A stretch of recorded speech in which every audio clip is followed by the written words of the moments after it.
Yeah, yeah. Fresh out the cell with a plan and a boo. Anklet beeping, but my heart's beating for you. Let's go. Met her on a prison pen pal site. She said you cute even in that orange light. Now I'm home and I'm free, kinda on probation. She picked me up in a Prius, pure elation. Got a teardrop tat and a heart full of dreams. She brought cupcakes and some government cheese. I said, girl, you a snack, maybe even a feast. She said, you just hungry cause you live with the beast. Love after lockup, wild and free. Got no keys, but she got the key to me. From yard time to FaceTime, look at us glow. From prison phone calls to reality show. Love after lockup, we don't play. Tinder got nothing on JPay. I did my time, now I'm doing hers. Doing laundry and love, both in spurts. Hello and welcome back to another episode of Love After Lockup Lockdown, where we are covering Season 3, Episode 10. As always, you can find us in our Facebook group and on Instagram at Love After Lockup Lockdown. I'm Jennifer. And I'm Lisa. And this week we are covering Season 3, Episode 10. This is an episode of Life After Lockup titled Up in Smoke. Lisa, how are you? I'm doing good. How are you? Fantastic. So I went to Waffle House the other day, and I found out that they have a rewards program, which I did not join. But I feel like if Waffle House was ever going to sponsor a podcast, we would be right up their alley. Absolutely. And I feel like one of the main reasons why we would be a good place is that a good podcast for them to sponsor is the fact that Shane proposed to Lacey in what we thought was possibly some sort of pancake house, Waffle House, Perkins. So it's perfect. Yeah, we were debating about whether that was a Denny's. I mean, we know it wasn't Waffle House just because it wasn't yellow, but The decor. exactly. It was an upscale Denny's. So, Waffle House, if you want to get into something, just drop us a line. We need to do a call to action, though, for all of our fans on our page. You can do hashtag Waffle House or at Waffle House sponsor. You guys should actually at them on our page because we did something similar in the previous podcast we were working on, and Johnsonville Brats actually sent us some swag. So that was pretty cool. Sometimes they do listen. Maybe we'll get some Waffle House gear. That would be awesome. Yeah, I still have my Johnsonville Brat t-shirt. It's still in my closet. I do. Mine is camouflage. So I don't think I'm wearing that anywhere.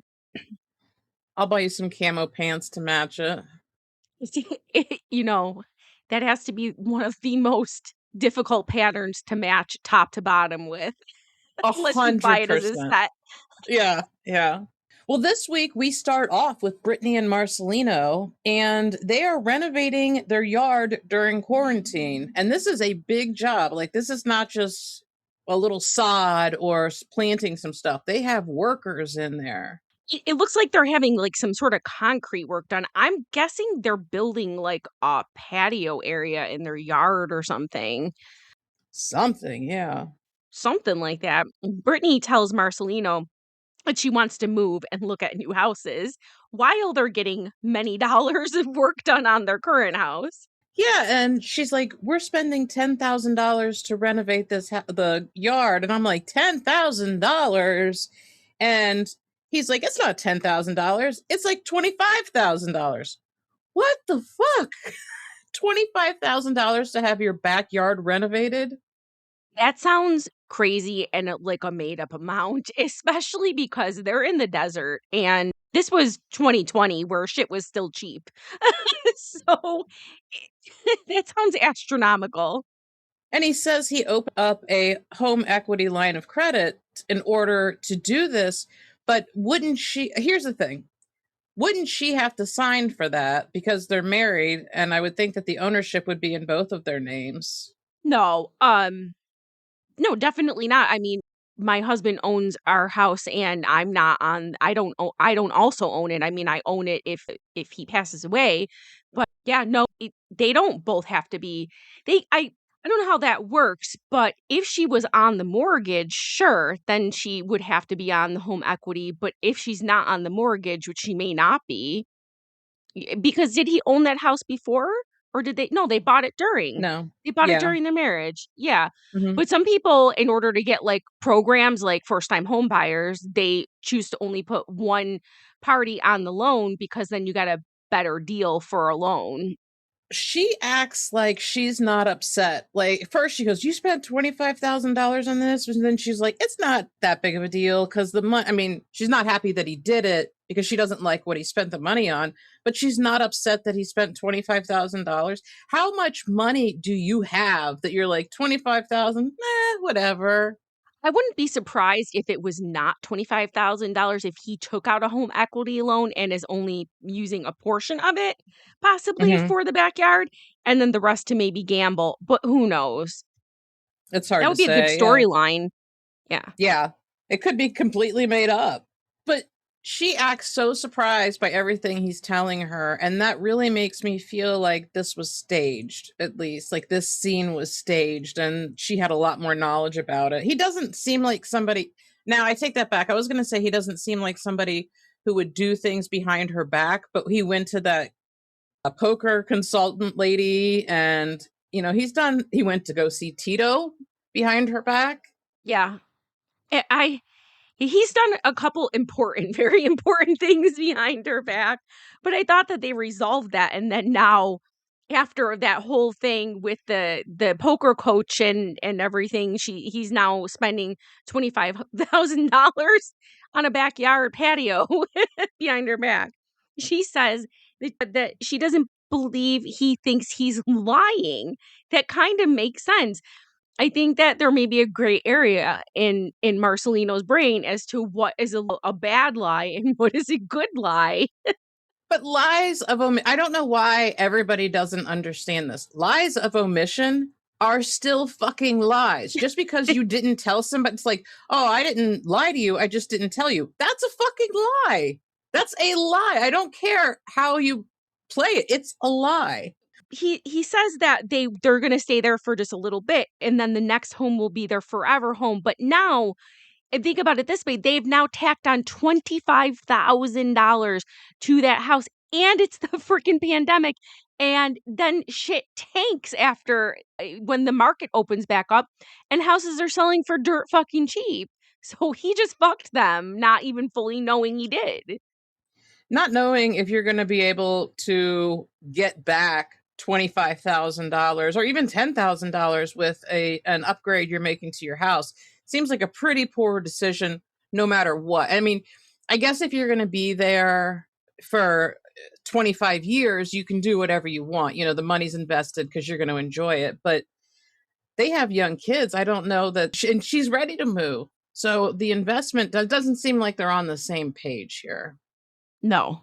Well, she's bothered that he's making decisions like he's single, is what she says. And not talking it over, she's right.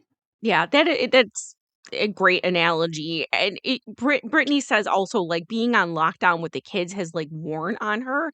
And now, like, she believes that what will fix things or make things a little bit better is that she and Marcelino need to have some alone time. Mm-hmm. She says she feels like lockdown is like being in prison again. I could understand that. I would understand. I mean, when I remember lockdown, did you have to work through it? I did, because I was an independent contractor and I worked for the newspaper, and they didn't shut down the newspaper. Life goes on in certain Yeah. industries. And so, yeah, I mean, and being an independent contractor, I didn't have the ability to say I don't feel safe working, which some people did.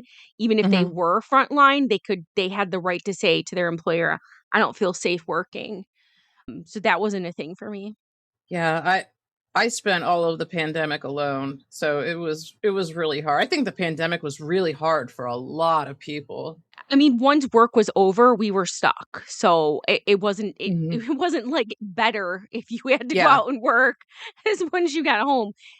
Life sucked big time, and we did a lot of drinking. Well, Brittany says that she can get her mom to watch the kids for a couple hours and they can finally go out. Next up, Sarah, Michael, and Maria. And Sarah meets Emmy at the gym to work out. At first, I didn't realize that was Emmy, and then it came. Then I realized I don't pay attention to the words like often on the screen unless it's like Michael saying something stupid. But Which is yes, always. it's Emmy. It's her good friend Emmy, and so I wrote her trainer friend until I realized it was Emmy. She's telling her trainer friend about how her relationship is going with m- quote unquote Malcolm. Yeah. Now, Emmy seems really happy that Sarah seems happy with Malcolm, and even more happy that it's not Michael. She despises Michael, and she has never minced words about it. She says that he's doing nice things for her, like opening doors, and he treats her right. And Michael was not like that. Again, like this is not magical shit that you can't just find in pretty much any man that's not a piece of garbage. Well, Sarah tells Emmy that she had talked to Michael and invited him to this party. And Emmy's like, yeah, I hope he doesn't come because he doesn't even deserve to be there. And I'm going to tell you, I agree with her. He doesn't. I want to feel some sort of sympathy for Michael, especially knowing that he's like homeless, but he everything he's done, he's fully done knowing that it was a shitty fucking thing to do. And I mean karma's real. Karma's real. And but being homeless like that after being a drug addict is not exactly karma because it's going to happen eventually. Yeah, I mean, he made his bed. Yeah. He just really I would love to know if Sarah still has any contact with him at all or what she thinks about him being homeless. I am in general a huge supporter of both parents being in the lives of their children.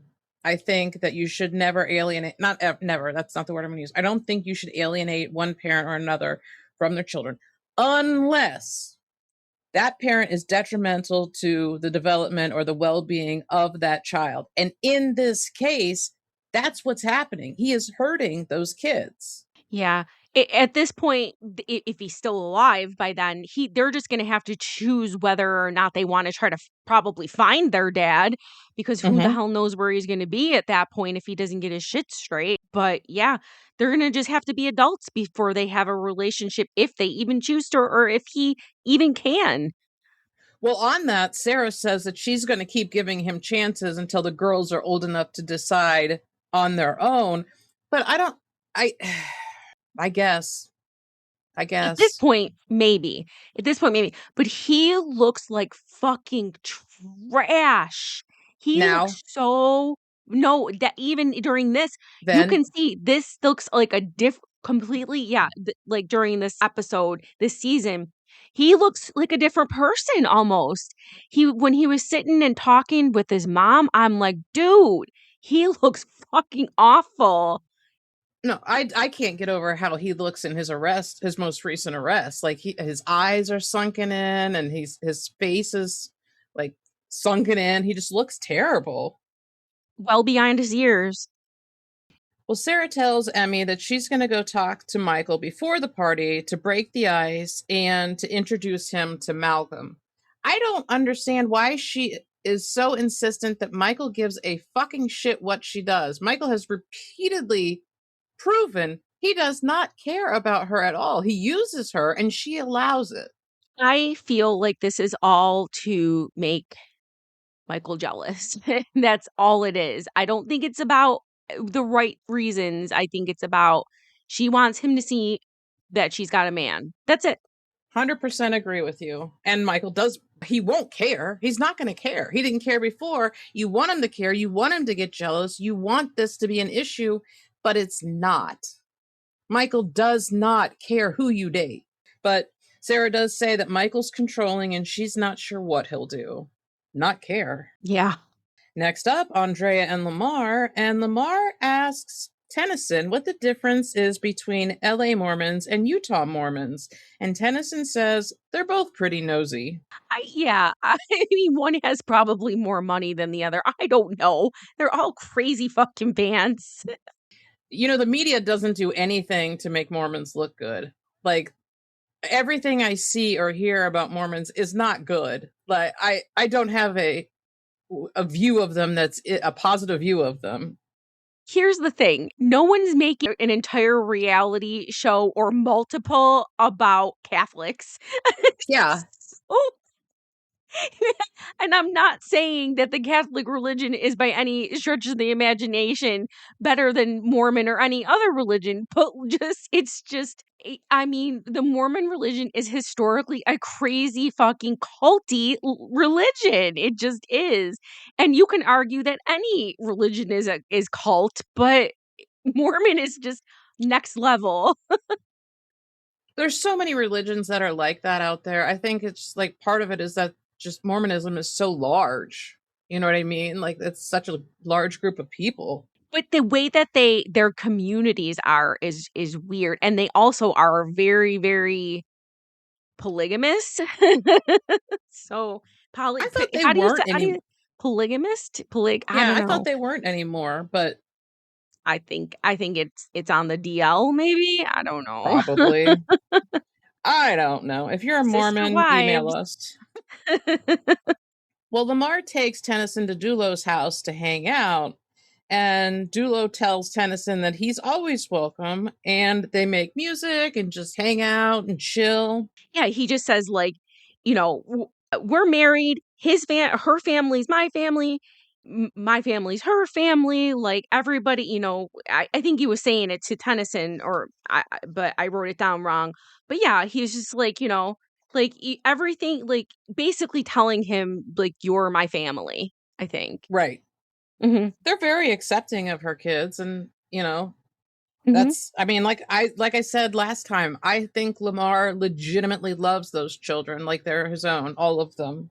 Well, Dulo's trying to sell Tennyson on living in LA, and he's like, there are a lot of opportunities, and crime has dropped nearly 70%. Now, come the fuck on, Dulo. Crime has not No, dropped 70%. I don't know where he pulled that out of. I was like 70%. I was like, Since that'd be when? crazy. Since the dawn of time? I don't, like, come on. Unless it is like during the pandemic for them as well. And during the pandemic, crime dropped 70%. I would believe that. Do you know what? I wonder if that's the situation. It didn't look like they were during the pandemic, but if we're being reasonable here, it's very possible Lamar and Dulo just don't give a fuck about the pandemic and they hung out anyway.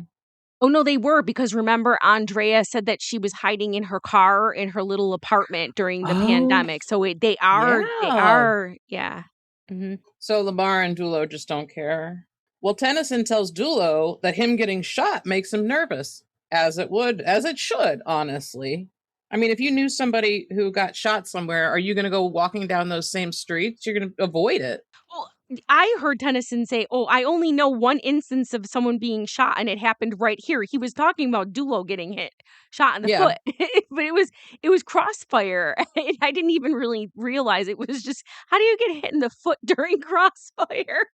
I don't know, because Dulo's like, yeah, I went to Compton to drop off some money to my son, and when I got out of the car, somebody shot me in the foot on accident. How does that happen? Like, It, it doesn't seem likely that that's what happened, but we'll just go with it. we'll go with it. Someone was shooting on the ground and happened to ricochet into your foot.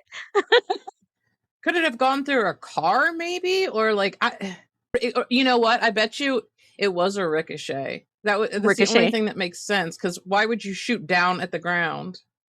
Pretty lucky to only get shot in the foot then. Right? Well, Tennyson asked Dulo how he can tell the difference between a safe neighborhood and one like where he got shot. And Dulo's like, oh, bars on the windows. Yeah, he also says, "Well, if you see people walking their dogs." I thought about that for a good 5 minutes. I'm like, he's right.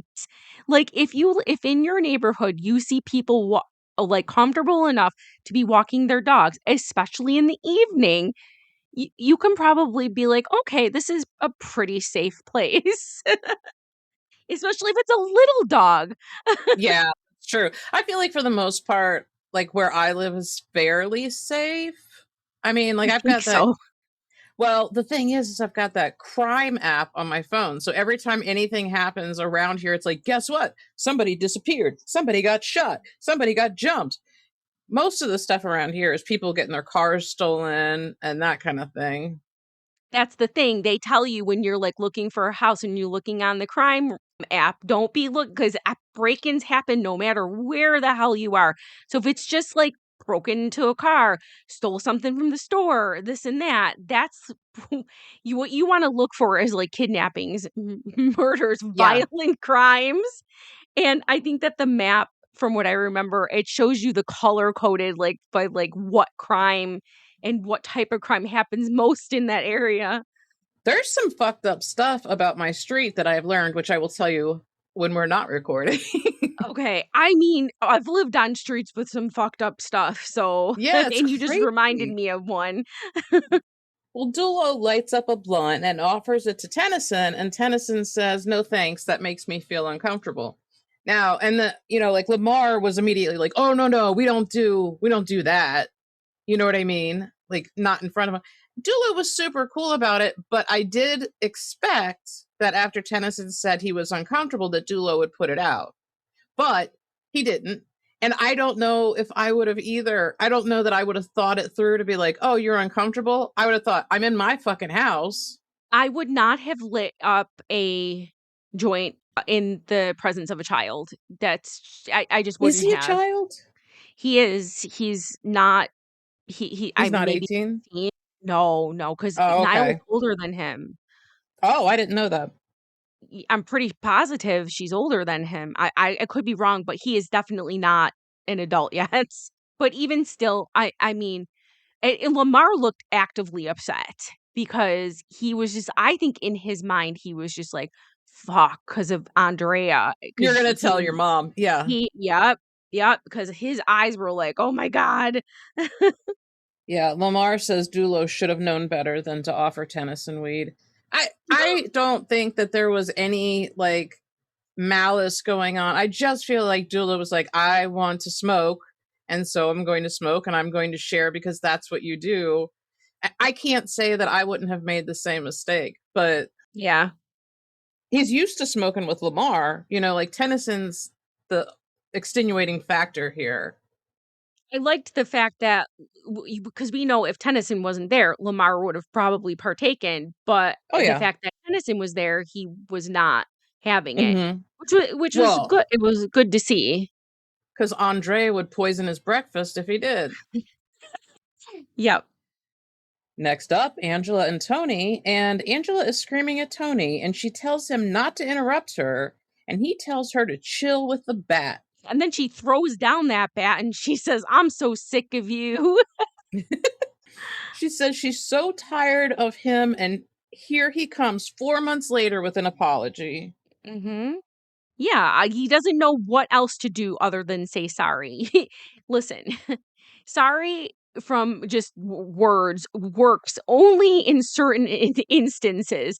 Sorry for the offenses that Tony has has committed is not okay.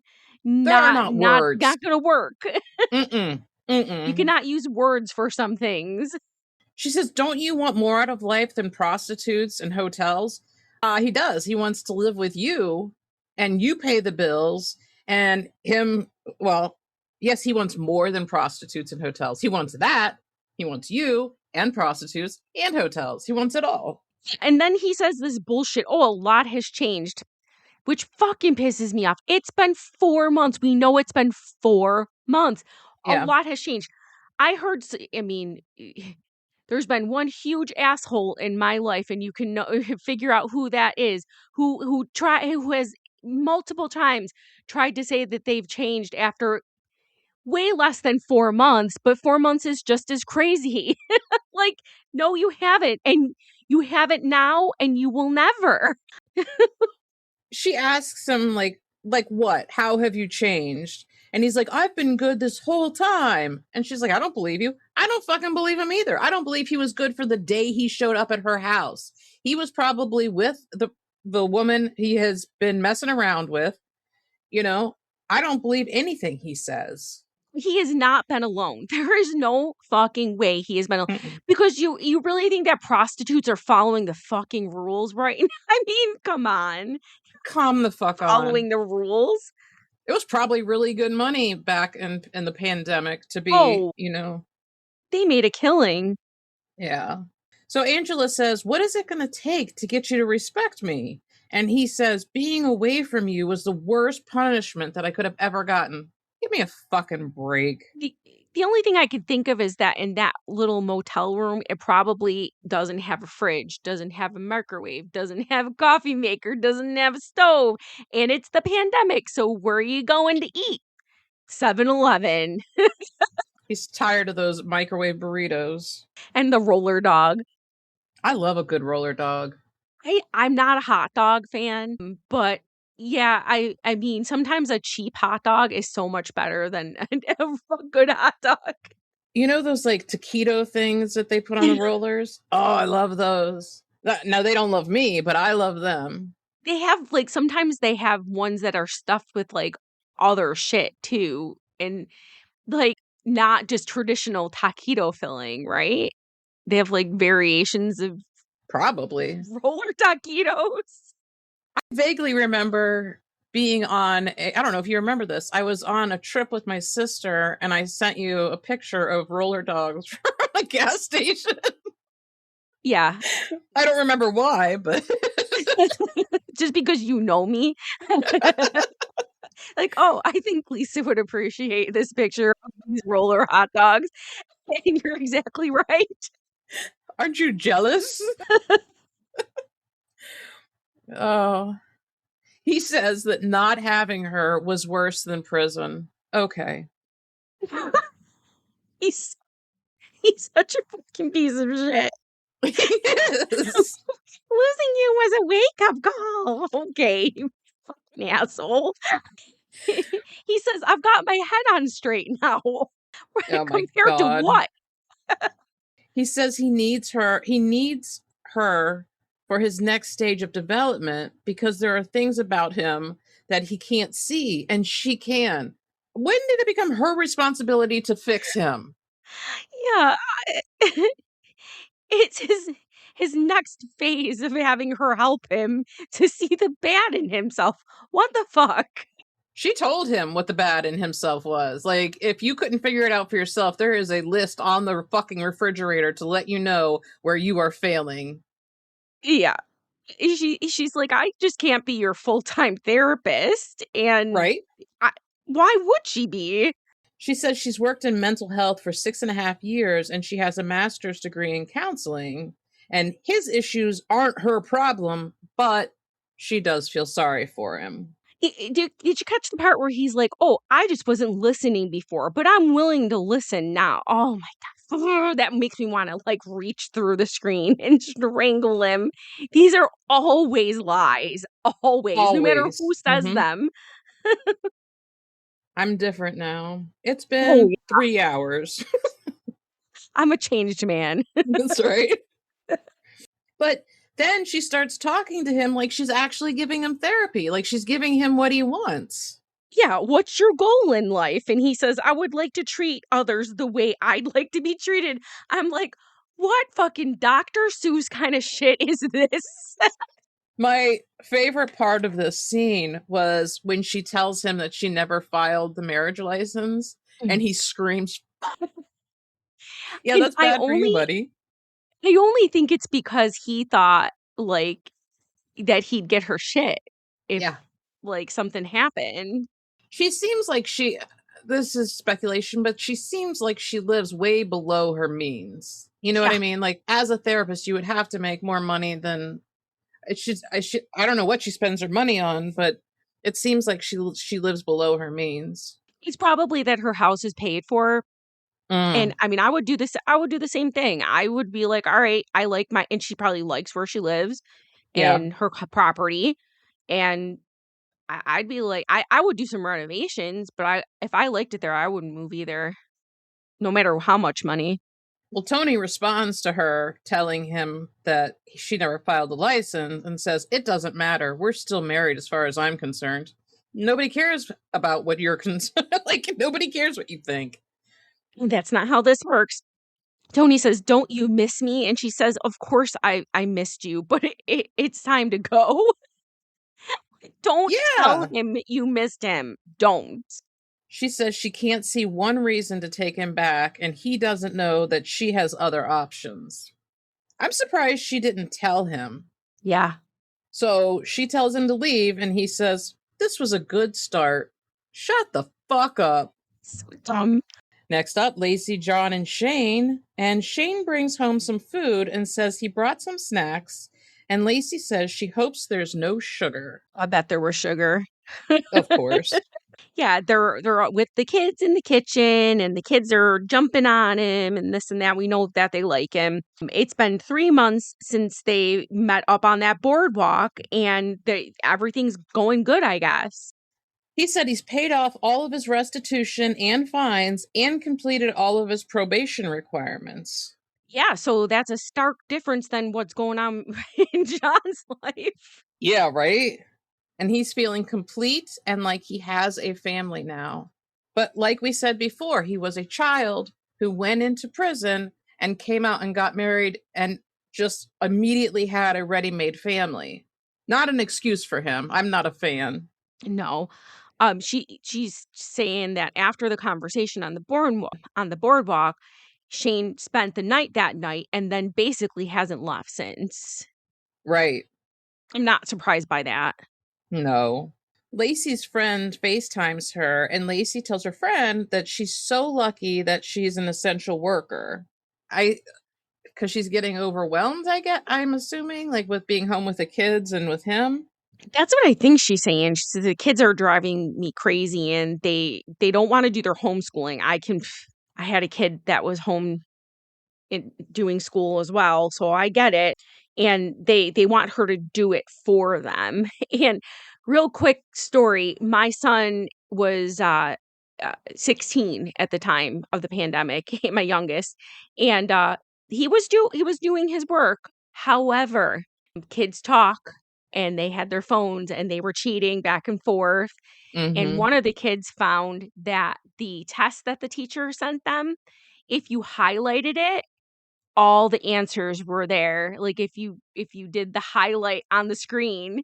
Oh my So God. they just turned the type white instead of, like, they didn't think the kids were gonna find out. So they My like sent God. like the template of the test, turned all the answers, the font white, and someone highlighted it, probably by accident, and Yeah. was sending texts to all the friends, and everyone knew that all you had to do was highlight it, and there was all the answers. Oh my So God. they were crafty. Well, she tells her friend that they just started the IVF. Oh boy. Yeah. I guess we knew this. They talked about having kids before the John situation happened. Yes, because we saw them in the doctor's office when they were still together, talking to Right. the doctor about IVF. Her friend asks what happened to doing it naturally, and Lacey says they decided not to have the tubal reversal surgery, which is probably in her best interest. You know what I mean? Like, she probably wouldn't have stopped with Summer. She could have accidentally gotten pregnant repeatedly. You know what I mean? Because she is an OnlyFans worker, as far as we know.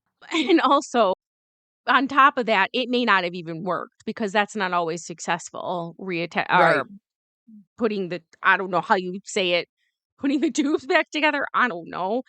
But the way she is affording the IVF is she joined a study and she's saving $6,000. So I'm assuming it's paid for, right? I didn't hear that. I must have missed that. Yeah, she joined like a trial study thing, and Okay. so she's getting her IVF through this trial. Well, her friend says that she thinks it's too soon, and Lacey's like, "There's never a right time." And her friend asks if she's ready for another baby. And Lacey's like, I'm apprehensive. That means it's probably not the right time. Yeah. I don't think you should if you're like, "Oh, I maybe it's not a great," I don't think that you should create life if you're apprehensive. Especially if you're going out and spend like investing, and if you're doing IVF or having your tubal reversed, you should be 100% sure. You can be nervous, but Yeah. Lacey said her ex loved their first child, but wasn't interested in the second or third. That sucks for them. And those poor kids have been through a lot. I mean, with her ex and John and Shane, and who knows since then what it has happened in their lives. I don't remember much, if anything, she said about her ex, but I don't know. There has to be a reason why he ditched the the kids, only cared about the first one. Maybe he was also a drug abuser. Yeah, I think that's what she said, is he had a drug issue too. But I'm not sure. I think so. I vaguely remember it. Her friend says, are you doing this for you or for him? Because it's not going to fix your relationship. And she's like, no, but it'll bring us closer. Will it? Because, I mean, the not sleeping, the midnight feedings, the Yeah. financial impact, all of those things are stressful. Postpartum. All of it. She did say, she was like, "I'm not sure, I've thought about or crossed my mind whether it's a good idea because I could wind up a single mom again, like you said." So, like, it's like, yeah, she'd have to do everything all by herself. But then in the next breath, like you said, she's like, "Oh, I think it'll bring us closer." A baby has never fixed a relationship ever, I don't think. Uh, if it has, it's certainly not the norm. I mean, it does No. not work. Next up, Brittany and Marcelino. And Brittany's mom comes over, and Brittany says her mom loves spending time with the kids, and she's an amazing grandmother, and seeing her with the kids shows her there's something to be hopeful for. Yeah. Okay, so Marcelino did tell her mom that she has to choose sobriety in order to be around the kids. I wholeheartedly agree because Hmm. it's just not safe otherwise. I would not want a junkie around my children, let alone watching them. No. Well, it's dangerous. I mean, the long and short of it is it's dangerous. If somebody is not really coherent, then they shouldn't be around the kids. You don't know what they're going to do, you don't know what they're going to say. It's the wild card aspect of it, and it's dangerous. Yeah. Brittany says that she's going to go somewhere and drink a Long Island iced tea, but since it's quarantine, she's going to have to do it in her car. Yeah. Marcelino is like, hey, listen, I'm at the age where COVID could take me out, and plus I have asthma. But remember, they were saying that it wasn't affecting people with asthma any differently than it was affecting people who didn't have asthma. Now, my son has asthma, and I call bullshit because my older son, has had COVID about 6 times. It didn't kill Hmm. him, but he did get it a lot. So, Yeah. So they say they're going to go on a little date, and she says they haven't had a date since quarantine at all. That's kind of fucking quarantine. Like, nobody got to go anywhere or do anything. yeah. I mean, you could make a date by like sitting in your car and drinking alcohol or going to sit in a I don't Park. even remember. I mean, different things were legal in different states during this. So I was going to say, well, they could go sit in a park, but I'm not even sure they were allowed to wherever they're in Arizona. You're allowed, like, if I'm not mistaken, I want to say here they told you to take walks to get exercise. Like, they encourage you to take walks, but to do it either by yourself or with somebody who is in your unit, your household. Yeah. That's what I did. That's what we did. We wore our masks outside just because other people were walking. So when you passed them, like everyone was like either like walk if you were say two people walking and there was two people walking towards you, they would go on the outside of you or in the street, but everyone was wearing masks. It wasn't like protecting you from anything in the air, but could protect you if someone walked up to you, I guess. I don't know. You know what I spent my quarantine doing? Hmm. Trying to convince my dog to let me put a mask on him. I was like, you'll get used to it. He never did let me. I know I bought a bunch of shit I didn't really need because I had here's the funny thing. One of the things I realized is when you can't just go out and blow money or go anywhere, you save a lot more fucking money. Even Yeah, though you I did. was buying shit online, I still saved a bunch of money. So she says that one thing she's learned after getting out of prison was to find balance in everything in her life. And having him around to help her deal with things and figure things out makes her feel a lot better.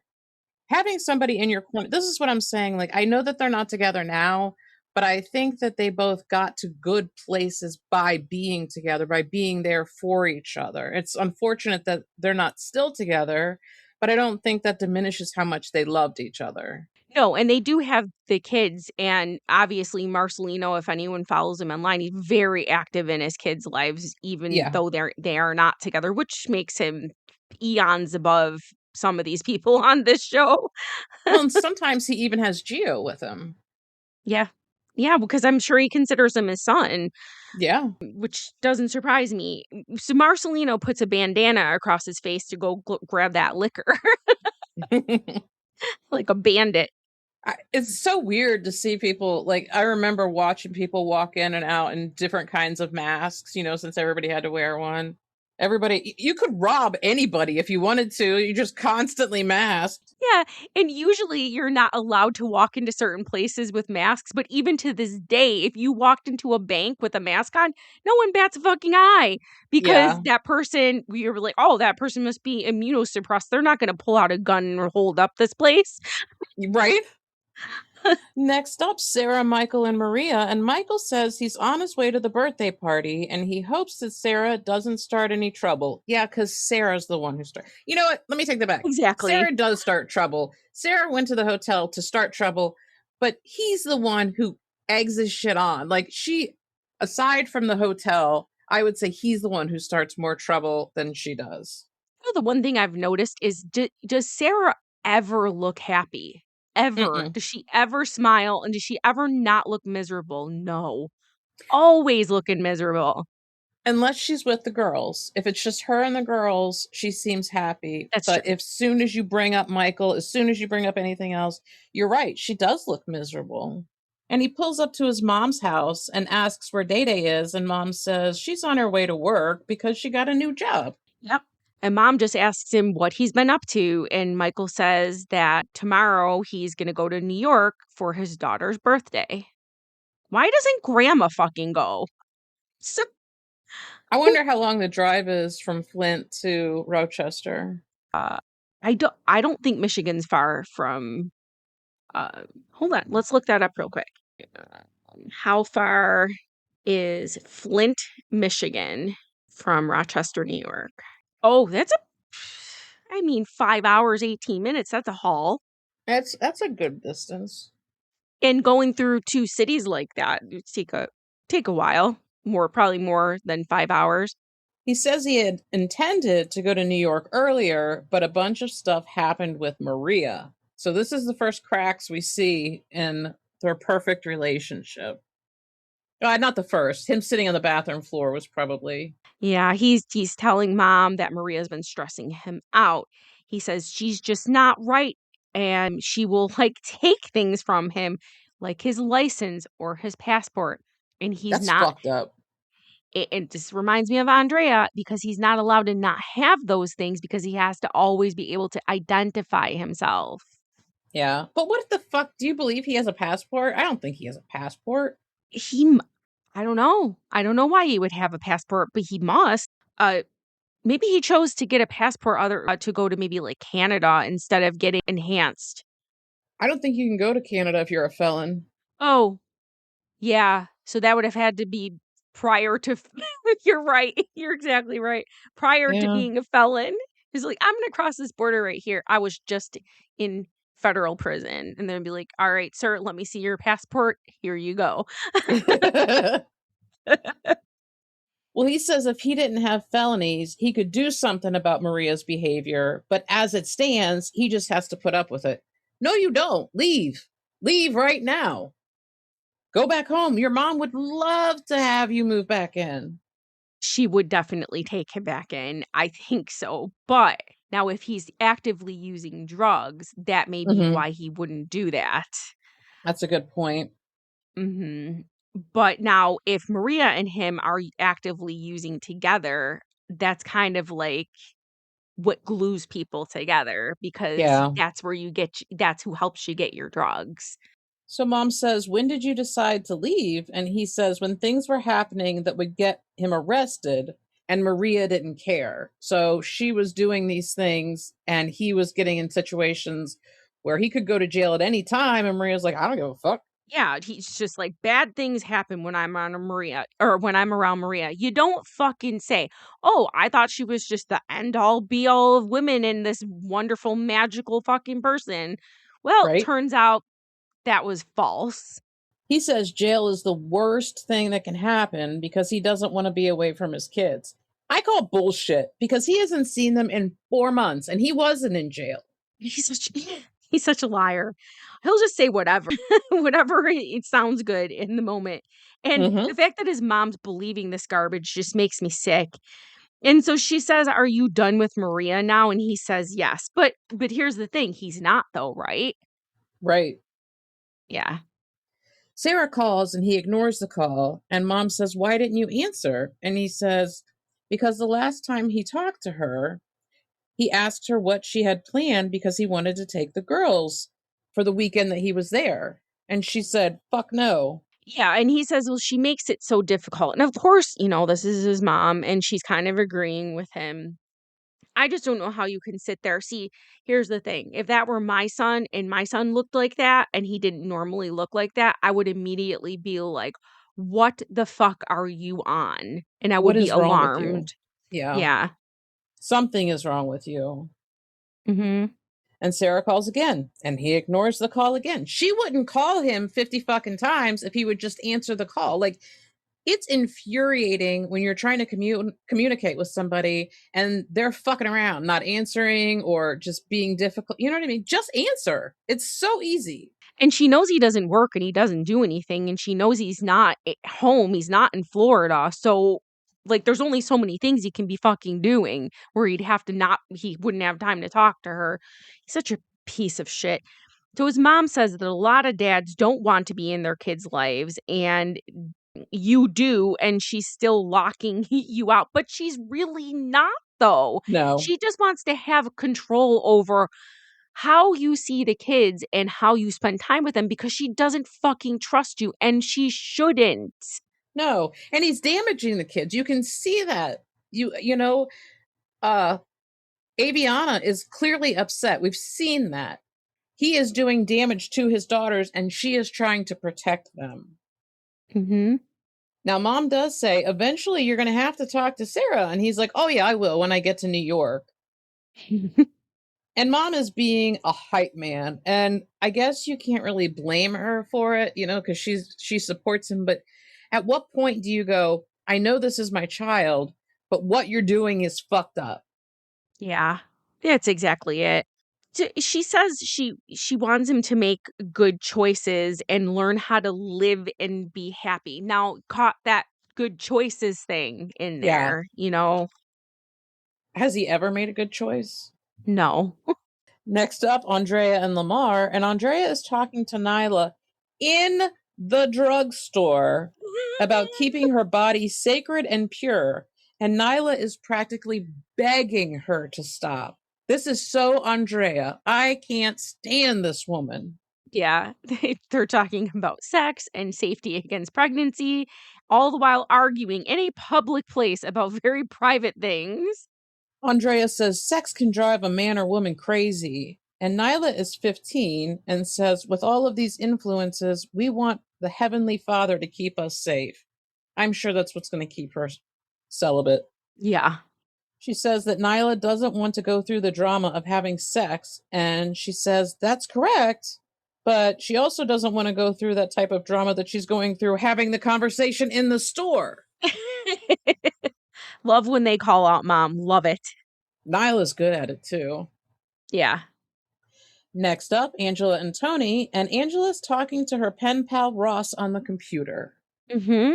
She has talked to numerous guys in prison, we find out. But only Tony and Ross have been special enough. And it's weird. This is one of the things that happens in the show. They pull people out of fucking left field. Like, things didn't work out with Tony, and they act like this is her only interest, and they're like, just kidding. I've also been talking to this guy. It's like, have you though? Or did the production company give you somebody to start I don't know. It just seems weird that we haven't heard anything about him. It does. It does. I call bullshit on this. I think they needed a storyline, and it's the pandemic. So I absolutely think that they fucking made up Ross. I'm sorry. I don't know if we ever meet him or what, but yeah, and the fact that she was so hung up on Tony, and all the while there was a Ross in the wings. Come on now, we would have heard something. 5 years she's been Yeah. talking to him for 5 years. I don't know. I am really skeptical about this storyline. Yeah, me too. She says she went and visited Ross every weekend and made sure he had money on his books. Oh, well, I mean, that's believable. Yeah, I would. Yeah, she was just visiting him a lot until he got relocated. Mm-hmm. 6 hours away. And she said she did go visit him there one time. That's a lot of investment into a person. You drive 6 hours to visit somebody, and then you're like, yeah, but I'm going to go with Tony here. Well, they had a falling out, and that's when she met Tony, because apparently when Angela gets her heart broken, she just jumps on the prison pen pal site and finds herself another dude. Yeah. She said she never stopped talking to Ross, even when her and Tony were getting married. That's shady. If true. I don't think that's true, because of all the shit, I don't know. I just feel like we would have heard something up to now, and she was not acting as if she was doing anything wrong at all. I don't feel like that's Angela's character. This could definitely be a storyline. Like, I would buy that for a second. I would buy that all day long. The thing is, Ross is out of prison, and she hasn't seen him since he got out. So why did you run to Tony? And are we supposed, she says she hasn't talked to him in the 4 months that she hasn't talked to Tony. Why? Why would you stop talking to him because you stopped talking to Tony? That doesn't even make sense. If anything, you'd talk to him more. Well, when she did make the commitment to marry Tony, the only time she was talking to Ross was when they would have a fight. So I don't know. I just don't feel like she's so against like the cheating and the lying. I don't feel like this is in her character. I just really don't. I think the show really wanted to bring them back. I don't think they were a couple at this point. And I think that they needed a storyline in order to bring back fan favorites, which was Tony and Angela. That very well could be. Because, yeah, I think they were struggling because it was the pandemic. Well, she says that Ross would email her every morning like clockwork. And then she says that she loves Ross, and she starts crying. She says that like Ross just can't give her what she needs, and they have a spiritual, mental, and did I write this down right? She says, but Ross cannot give her what she needs, and they have a spiritual and mental connection. Was she talking about Tony or Ross? No, that was about Ross. Yeah. Oh. No, she said she never told Tony about Ross, but she's free to do whatever she wants to do. That's true. You are free to do whatever you want to do. But you always were. She doesn't even know if Ross is somebody she should even shoot for, though, is what she's saying. I don't understand. I feel like she sells herself short by dating these prisoners, unless it's, for lack of a better word, a kink. Like, what is it that's drawing you to prisoners? Like, why? You could do so much better. It's got to be, especially because she had a good man that was like just wanting her affection, and she just bypassed him, which was Tommy. And she's just going for these fucking losers. But a lot of women do this. They have to have the bad boy, even though the bad boy treats them like absolute trash and makes their life hell, they'll still always go for the bad boy. That's true. Next up, Sarah, Michael, and Maria. And Sarah is in therapy talking about Rain's birthday. I don't like that they go to her therapy. Because it all feels staged and it feels like an unnecessary place to be. I know what they're doing and why they do it. I just don't like it. I don't like it because they don't really do it with anyone else, and for some reason, they're making Sarah, like, out to be like, "Oh, well, this woman is so unhinged that she just needs a therapist." I feel like they're, like, portraying it that way, like, she cannot possibly get through life without having therapy, and let's Mhm. just record her in therapy. Absolutely nothing against seeing a therapist, by the way, so don't come at me for that. But I just think that it's kind of like, why Sarah? Why? And because she's not the only one. No, no chance. She says her parents always gave her amazing parties and she wants to give that to her kids, which is great. We do find out that Michael didn't even call them over Christmas. So he cares so much about his girls and he wants to be there so much. He wants to be the best daddy. I love you, pretty girl. And this is the thing too. This is yet another piece of proof that he is on hard drugs, because you would do things like that, like not call your small daughters for Christmas. Not only did he clearly not give them presents, but he couldn't even call them. Right. You couldn't call to say Merry Christmas to your kids. And the thing is it's okay to not have money to buy a present. It's okay, especially, and I know this happened years ago, but especially in today's world, like money is so tight. You don't have to give things to people to make them happy, but you could make something or you could just call. Just fucking call and say, I love you. Yeah. You are important to me. Well, she lays out her plan for Michael to meet Malcolm to her therapist. Again, I don't see the point in this. No, and then she says, "Well, he was supposed to be there yesterday." Well, I mean, you can't hold him to that. I guess at this point, as long as he shows up for the party, better than nothing. But you weren't gonna let him. You may have let him see the kids, maybe, but you told him you didn't want him in your house and you didn't want him staying there. Well, So, she didn't say he couldn't come to the house. She just said she wasn't going to leave the kids with him even at her house. yeah. I don't know. She said she's 95% done with him, and if he doesn't show up at the party, she will be 100% done with him. I bet you to this day she is not 100% done with him. She probably still has hopes that he's going to turn his life around and come back. I feel like that's right. I And hope not.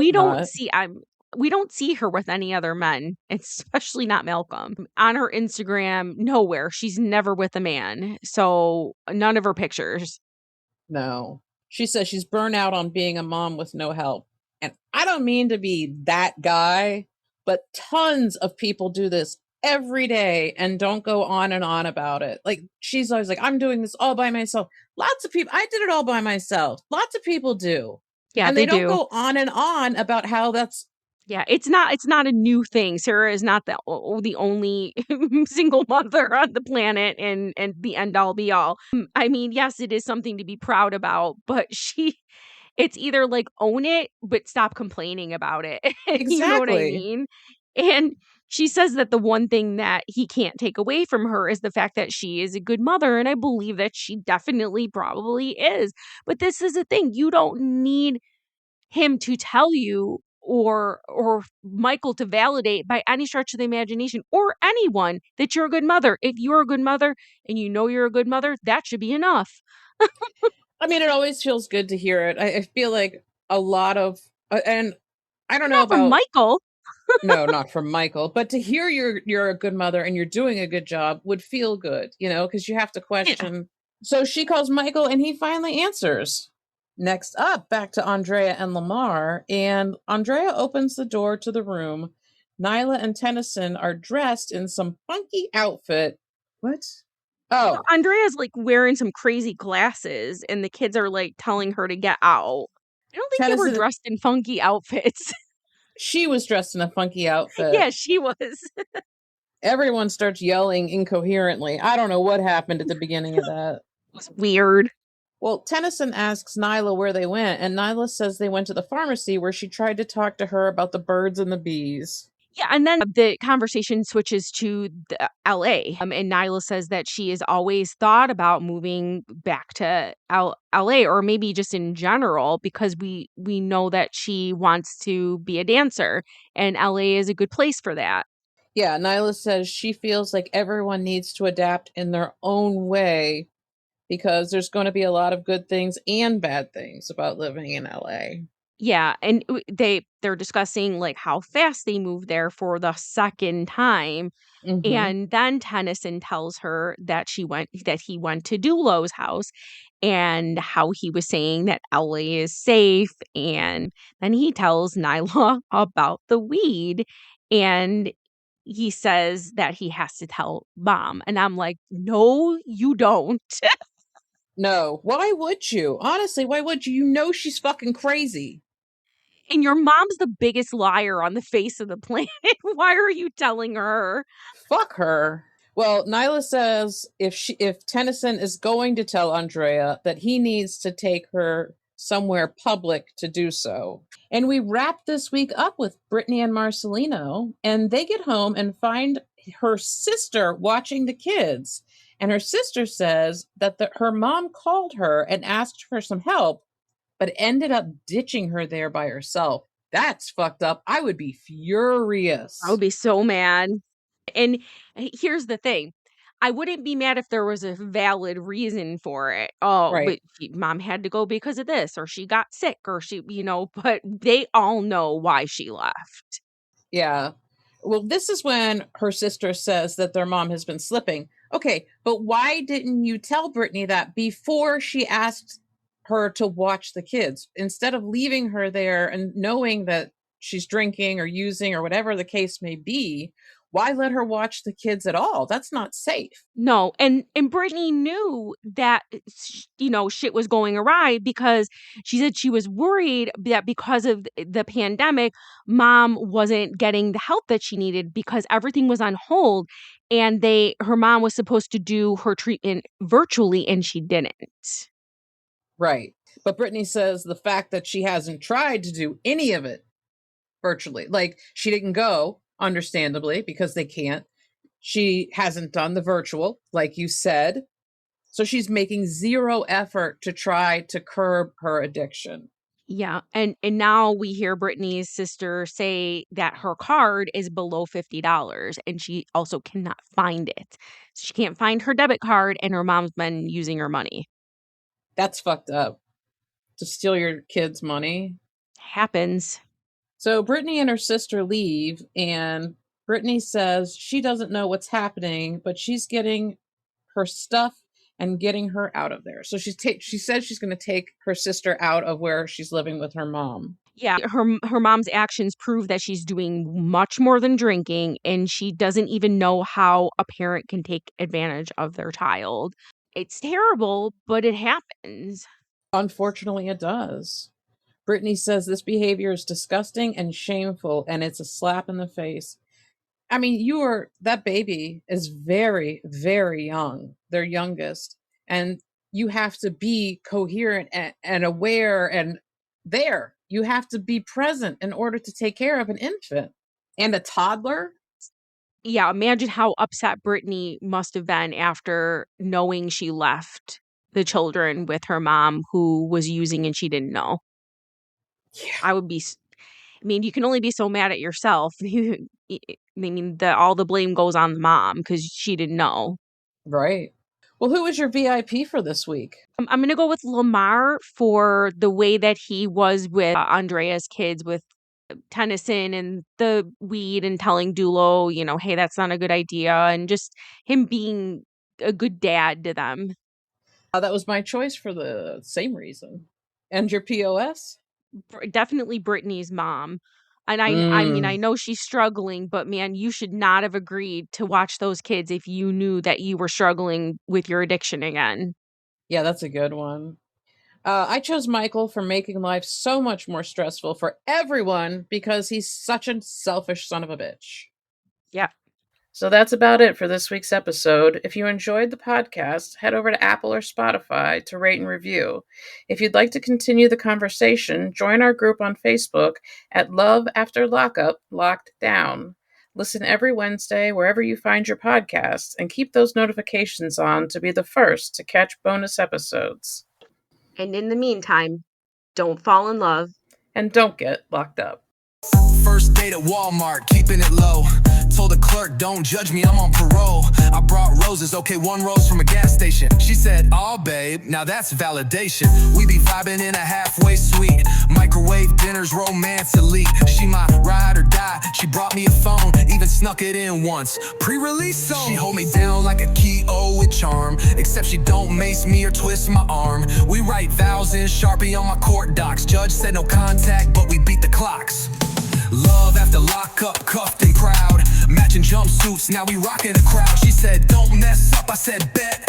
Now we're TikTok stars with no regrets. So here's the love and second chance thrill. From a concrete bed to Netflix and chill. They said don't catch feelings, but I caught a case of butterflies, girl, not just in one place. Ankle monitor beep. Oops, curfew gotta bounce.